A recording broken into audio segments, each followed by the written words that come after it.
Hello everyone, welcome back to our channel Bits of Asian Dramas। Love in sync episode 1 की शुरुआत होती है 32nd Korea film award से, जहां announcer बड़े ड्रामेटिक अंदाज में कहता है कि आज का इवेंट सिर्फ अवार्ड्स का नहीं बल्कि टॉप एक्ट्रेसेस के दरमियान एक जबरदस्त वॉर ऑफ फ्लावर्स है। हर एक्ट्रेस चाहती है कि सारी लाइमलाइट सिर्फ उसी पर हो, और यहीं से हमारी मुलाकात होती है इस कहानी की फीमेल लीड यू चियान से।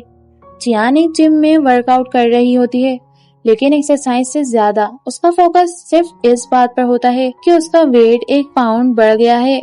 उसके लिए परफेक्ट दिखना ही सब कुछ है। जिम के बाद वो सीधा स्किन क्लिनिक जाती है, जहां ब्यूटी इंजेक्शंस लगवाती है, लेकिन यहाँ भी उसका ऑब्सेशन साफ नजर आता है जब उसे पता चलता है कि उसकी राइवल्स भी ट्रीटमेंट्स ले रही हैं। तो वो उन सबसे ज्यादा हाई डोज चूज करती है, सिर्फ इसलिए ताकि वो सबसे ज्यादा खूबसूरत लगे। अवार्ड्स के लिए रेडी होते वक्त भी जियान खुद ही अपनी तारीफ करती रहती है। वो मिरर के सामने खुद से कहती है कि उस जैसी ब्यूटीफुल और कोई नहीं। इससे हमें उसकी पर्सनैलिटी का अच्छा आइडिया मिल जाता है। बाहर से कॉन्फिडेंट, लेकिन अंदर से हर वक्त कंपैरिजन और इनसिक्योरिटी में जीने वाली। दूसरी तरफ कहानी इंट्रोड्यूस करवाती है हमारे मेन लीड छा यून ह्वान को। यून ह्वान प्रोफेशन से एक काउंसलर है।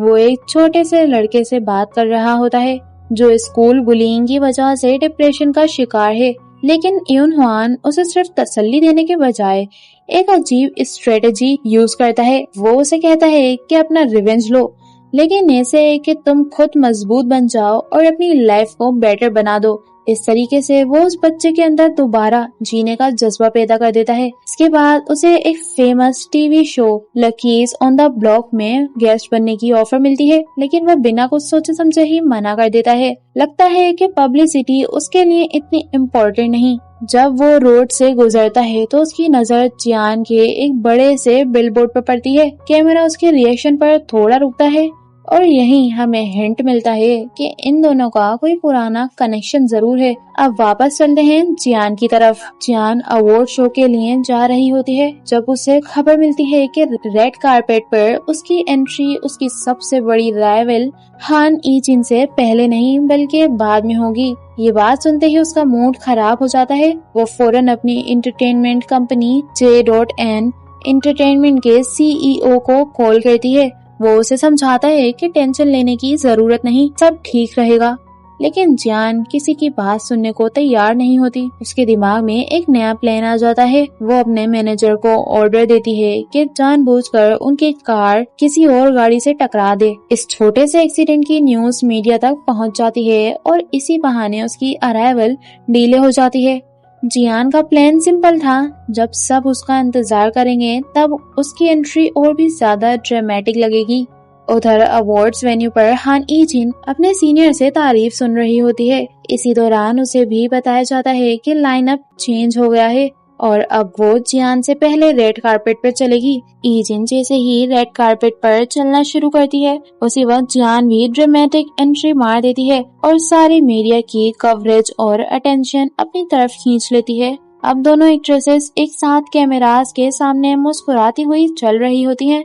बाहर से दोनों बेस्ट फ्रेंड्स जैसी एक्टिंग करती हैं, लेकिन आहिस्ता आहिस्ता एक दूसरे को ताने भी मार रही होती हैं और सिर्फ पब्लिक इमेज बचाने के लिए फेक स्माइल्स दे रही होती हैं। इसी बीच यून ह्वान एक रेस्टोरेंट में आराम से खाना खा रहा होता है। टीवी पर वही अवार्ड शो चल रहा होता है। उसके सामने उसका एक क्लोज फ्रेंड बैठा होता है। दोनों खाना एंजॉय करते हुए अवार्ड शो के बारे में बात करते हैं। उनकी दोस्ती काफी पुरानी और कंफर्टेबल लगती है और इसी कन्वर्सेशन के साथ सीन सीधा बेस्ट न्यू एक्ट्रेस अवार्ड तक पहुंच जाता है। अब स्टेज के नीचे जियान और ई जिन एक दूसरे के पास बैठी होती हैं। यहाँ हमें पता चलता है कि इन दोनों की दुश्मनी सिर्फ कंपटीशन की वजह से नहीं बल्कि इसके पीछे पुरानी कहानी छुपी हुई है। ई जिन गुस्से में जियान को ब्लेम करती है कि उनके आइडल ग्रुप के टूटने की असली वजह वो थी। सिर्फ इतना ही नहीं, वो कहती है कि उनकी farmer band member yuzu depression में भी जियान की वजह से गई, लेकिन जियान अपना पॉइंट ऑफ व्यू रखती है।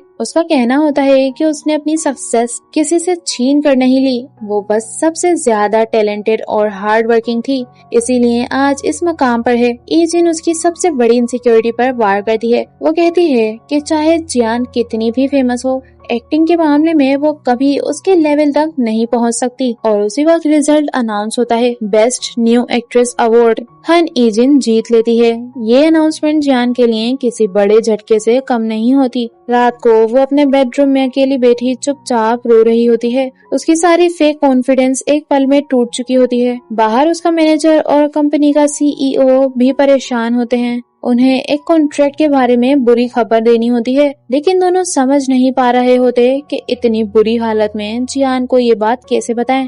थोड़ी देर बाद जियान अपने रूम से बाहर निकलती है और बिल्कुल नॉर्मल तरीके से कहती है कि उसे भूख लगी है।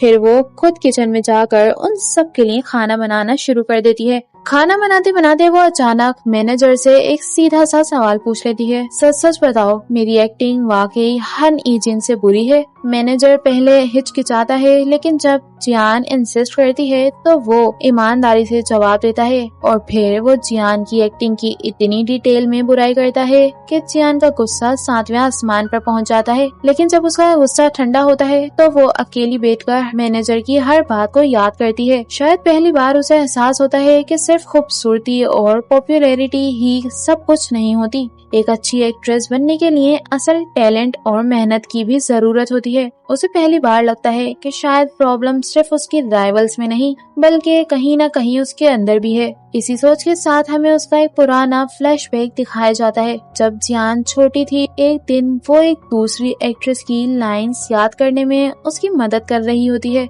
लेकिन उसकी माँ ये सब देख लेती है और उसे बुरी तरह डांट भी देती है। उसकी माँ उसे कहती है कि कभी किसी पर तरस मत खाना, दुनिया सिर्फ उन लोगों के साथ अच्छी होती है जो खुद थोड़े से बुरे होते हैं। ये अल्फाज बचपन से ही जियान के जहन में बैठ जाते हैं। फ्लैशबैक में ही हमें दिखाया जाता है कि जियान एक्टिंग एकेडमी में क्लासेस लेती है, लेकिन उस वक्त भी उसकी एक्टिंग बिल्कुल इम्प्रेसिव नहीं होती। वो अपनी परफॉर्मेंस अच्छी तरह डिलीवर ही नहीं कर पाती। मतलब ये प्रॉब्लम आज की नहीं, बचपन से ही उसके साथ चल रही है। दूसरी तरफ यूनहान का दिन भी कुछ खास अच्छा नहीं जा रहा था। ऑनलाइन किसी एसोसिएशन की तरफ से लोग उसकी क्रिटिसिज्म कर रहे होते हैं और उसकी इमेज भी काफी डैमेज हो रही होती है। इसी बीच उसकी सेक्रेटरी उसे पूछती है कि उनकी VIP क्लाइंट Han E-jin ने बेस्ट न्यू एक्ट्रेस अवार्ड जीता है, तो क्या उनकी तरफ से कांग्रेचुलेशंस का बुके भेज दिया जाए। यूनहान सिर्फ हाँ या ना नहीं कहता, बजाय इसके वो सीधा E-jin को मैसेज करता है। हैरानी की बात ये होती है कि E-jin फौरन रिप्लाई करती है और उससे मिलने के लिए कहती है। उधर जियान एक स्टूडियो पहुंचती है जहां उसकी मुलाकात दोबारा E-jin से हो जाती है। E-jin फिर से अपनी जीत का घमंड दिखाती है और बातों बातों में जियान की सबसे बड़ी इनसिक्योरिटी को एक बार फिर से छेड़ देती है। वो इस तरह बात करती है जैसे सिर्फ खूबसूरती के दम पर जियान इंडस्ट्री में टिकी हुई हो। जियान जाहिर तो नहीं करती, लेकिन उसके दिल पर ये बातें सीधा असर करती हैं। E-jin के जाने के बाद स्टूडियो की हेयर स्टाइलिस्ट जियान को एक सीक्रेट बताती है। उसका कहना होता है कि E-jin ने अवार्ड सिर्फ अपनी एक्टिंग की वजह से नहीं जीता, बल्कि उसका अफेयर डायरेक्टर यून के साथ चल रहा है, जो अवार्ड जजेस में से एक था, इसलिए उसे फेवर मिला। ये बात सुनकर जियान का चेहरा भी बदल जाता है। वो इस खबर को बिल्कुल भी हल्की तरह नहीं लेती। इधर E-jin अपनी कार में बैठते ही अपनी असिस्टेंट मी जियोंग को नया ऑर्डर दे देती है। वो चाहती है कि जिस लग्जरी ब्रांड का स्पॉन्सरशिप जियान के पास है, वो ही सेम स्पॉन्सरशिप उसे भी मिलनी चाहिए। उसके लिए कंपटीशन सिर्फ अवार्ड्स तक लिमिटेड नहीं, वो हर चीज में जियान को बीट करना चाहती है। इसी दौरान उसे एक खुशखबरी मिलती है। फेमस डायरेक्टर मून अपनी नेक्स्ट प्रोजेक्ट के लिए उसे कास्ट करना चाहते हैं, लेकिन ट्विस्ट ये था कि उसी रोल के लिए जियान भी रेस में शामिल है। अब दोनों एक्ट्रेस के दरमियान कंपटीशन और भी इंटेंस होने वाला है। जियान की कंपनी का CEO समझ चुका होता है कि सिर्फ मेकअप और पब्लिसिटी से काम नहीं चलेगा, इसलिए उसका असिस्टेंट CEO की मुलाकात यूनहान से करवाता है। प्लान ये होता है कि यूनहान अपनी काउंसलिंग और साइकोलॉजी की हेल्प से जियान की एक्टिंग इम्प्रूव करे। दूसरी तरफ यूनहान अपनी रूटीन काउंसलिंग सेशन में बिजी होता है। उसकी पेशेंट योंग जी पहले से काफी बेटर फील कर रही होती है। वो उससे पूछती है, जो रिवेंज में सिर्फ इमेजिनेशन में लेती हूँ, क्या उसे रियलिटी बना दूँ? यूनहान उसे फौरन मना कर देता है और समझाता है कि बदला लेना कभी भी असली सॉल्यूशन नहीं होता। सेशन के बाद जब वो रूम का दरवाजा खोलने की कोशिश करता है तो पता चलता है कि डोर जैम हो गया है। इसी वक्त उसके पास एक फोन कॉल आती है। उसे बताया जाता है कि उसकी नई काउंसलिंग बुकिंग एक्ट्रेस यू जियान के नाम से हुई है। सीन फिर शिफ्ट होता है जियान के नए ड्रामा के टेबल रीड की तरफ। यहाँ सारे एक्टर्स स्क्रिप्ट पढ़ रहे होते हैं, लेकिन जैसे ही जियान अपनी लाइंस बोलती है उसकी एक्टिंग इतनी फ्लैट और इमोशनलेस होती है कि बाकी लोग हंसने लगते हैं। जियान एम्बेरसमेंट महसूस करती है और फौरन ब्रेक मांग लेती है। ब्रेक के दौरान सीईओ उसे काउंसलिंग सेशन के बारे में फिर समझाता है। शुरू में जियान साफ मना कर देती है, लेकिन जब उसे सीईओ बताता है कि हान ये-जिन भी अपनी एक्टिंग इम्प्रूव करने के लिए थेरेपी लेती है, बस ये बात सुनते ही जियान मान जाती है। उधर यूनहान भी जियान से मिलने से पहले काफी सीरियस नजर आता है। लगता है जैसे उसके दिल में भी कोई पुरानी याद छुपी हुई है। वो अपने असिस्टेंट को आज जल्दी घर भेज देता है। असिस्टेंट जाते जाते उसे याद दिलाती है कि ऑफिस का दरवाजा फिर से प्रॉब्लम कर रहा है, इसलिए थोड़ा संभल कर रहना। नीचे बिल्डिंग के बाहर जियान खड़ी सोच रही होती है कि अंदर जाना भी चाहिए या नहीं, लेकिन आखिर वो हिम्मत करके ऑफिस के अंदर चली जाती है। इसी वक्त कैमरा एक नोटिस पर फोकस करता है। उस नोटिस में लिखा होता है कि थोड़ी देर बाद बिल्डिंग की इलेक्ट्रिसिटी बंद होने वाली है। ये छोटी सी डिटेल आगे जाकर बहुत इम्पोर्टेंट होने वाली है। आखिरकार जियान और यूनहान आमने सामने बैठते हैं। सेशन शुरू होता है। यूनहान सिर्फ उसकी एक्टिंग की बात नहीं करता, वो उसके बिहेवियर, पर्सनैलिटी और इमोशंस को ऑब्जर्व करता है। फिर वो उसे उसके बचपन के बारे में सवाल करता है और कहता है कि इस बार झूठ नहीं, सिर्फ सच बोलना। बातों ही बातों में वो एक और अजीब बात मेंशन करता है। उसे पता होता है कि जियान को बारिश की रातों में अकेला रहने से बहुत डर लगता है। जियान हैरान रह जाती है कि उसे ये सब कैसे पता है, लेकिन उसे जवाब मिलने से पहले ही बाहर फोन की रिंग बजने लगती है और उनकी कन्वर्सेशन बीच में ही रुक जाती है। तभी अचानक पूरी बिल्डिंग की लाइट्स चली जाती हैं। अंधेरा होते ही ऑफिस का दरवाजा लॉक हो जाता है और जियान अंदर ही फंस जाती है। जैसे ही वो खुद को बंद महसूस करती है, उसका पुराना ट्रॉमा ट्रिगर हो जाता है। वो बुरी तरह पैनिक करने लगती है, उसकी सांसें तेज हो जाती हैं और वो खुद को कंट्रोल नहीं कर पाती। यूनहान फौरन सिचुएशन समझ जाता है। वो पूरी ताकत से दरवाजा तोड़ देता है और जियान तक पहुंचकर उसे संभालता है। आहिस्ता आहिस्ता वो उसे काम करता है और उसका पैनिक अटैक कंट्रोल में आ जाता है। और इसी इमोशनल और सस्पेंस भरे सीन पर लव इन सिंक का एपिसोड 1 खत्म हो जाता है। तो गाइस, अगर वीडियो अच्छी लगी हो तो लाइक करना, कमेंट करना और चैनल को सब्सक्राइब भी कर देना। अब मैं मिलूंगी इसके न्यू एपिसोड में।